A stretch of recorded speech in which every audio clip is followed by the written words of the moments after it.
In today's video, we are going over a 2010, which is also the same as a 2011 Chevy Traverse cluster. This may or may not be exactly the same or very similar to the GMC Acadia, the Buick Enclave, the Saturn Outlook. They all kind of share the same cluster usually. I don't know off the top of my head if they use the exact board or not. They probably do. Anyways, customer complaint is the main display is intermittent, the odometer display. Will either be dim or off. Of course, when I get it here and plug it in, it worked perfect, so that's never fun to chase down intermittent problems. But I have a feeling we have fractured solder joints on a set of resistors on the display. I've kind of run into the same board with the same issue.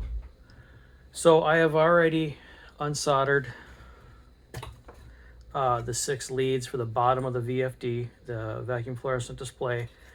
And to access the resistors, we have to get the display out of the way. So with the bottom leads unsoldered, I kind of carefully lift this up without going too far to over extend and bend the leads to the point where it's not going to go back to its shape again. And then we kind of tip this up about, what, is it 90 degrees or so? And there we can see a set of resistors, which I believe is what's causing the intermittent display issue. And I'll know for sure once I hit these with a little solder. If they break free as soon as I flow one side, then I know that the other side of the resistor was fractured. So that will kind of help confirm that, yes, indeed, this is the problem. So I think I'm going to try to get this up under the microscope so we can get a good view of it while we solder. And if these are breaking free as I'm soldering them, then we will know that is the culprit.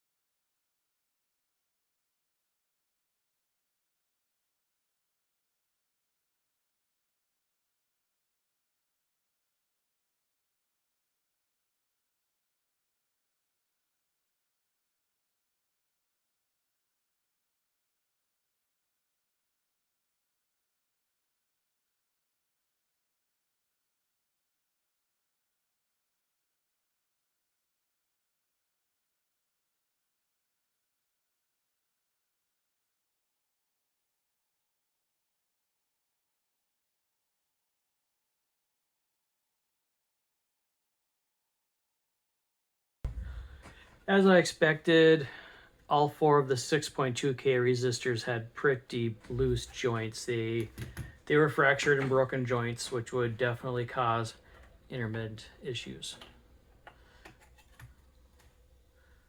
I'm just double checking to make sure we still light up.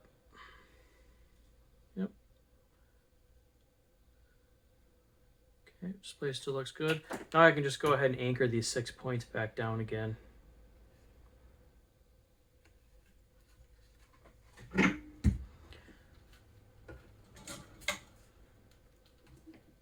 Kind of holding the display in place with my left hand here while I single-handedly try to get some solder points going just to hold it in place.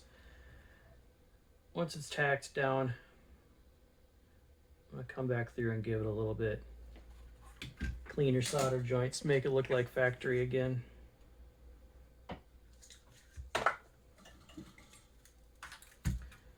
My goal when doing this kind of work is to always kind of make it look like it's never been worked on, make it look original. I don't like leaving behind evidence of a repair. Not because it's necessary, just because it's kind of a pet peeve of mine.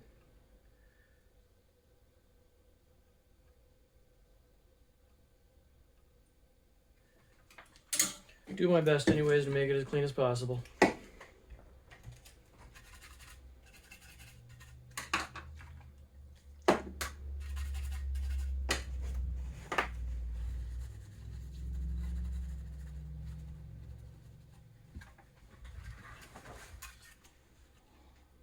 Okay, and there is Back to normal solder joints again for the bottom of the display. Now just to reassemble. And now the next step is to reseat the needles. This part's important because this is going to be the final calibration. So if you don't do this part right, your gauges are going to read off.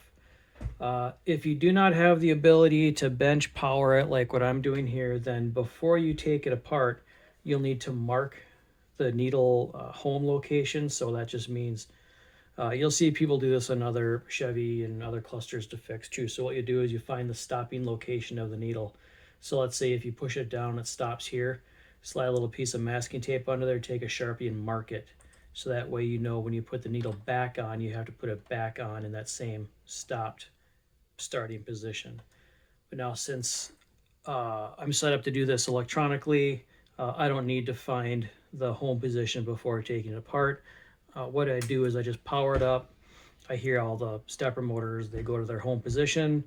I just give it a second to kind of boot up and find home. And now that everything is in the home position, I just seat the needles in that start home position. And that way it is.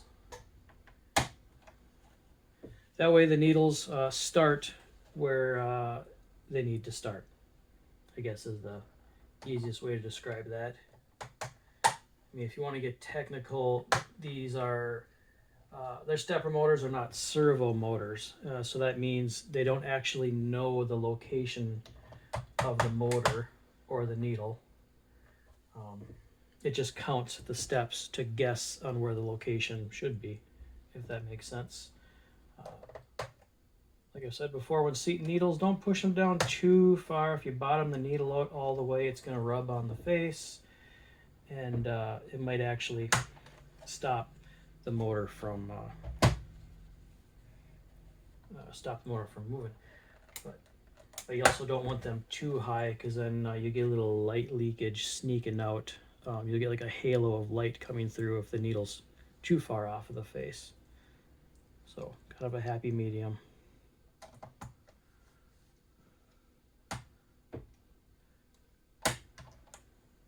And like in other clusters, the gas gauge always starts about a needle width below the last orange mark. So it's actually not on the mark, it's just below the mark. So now when I boot it up and they go to home position, the needle should all go at the start position. Yep, right on the knot, perfect. Perfect. Okay, everything is exactly where it needs to be.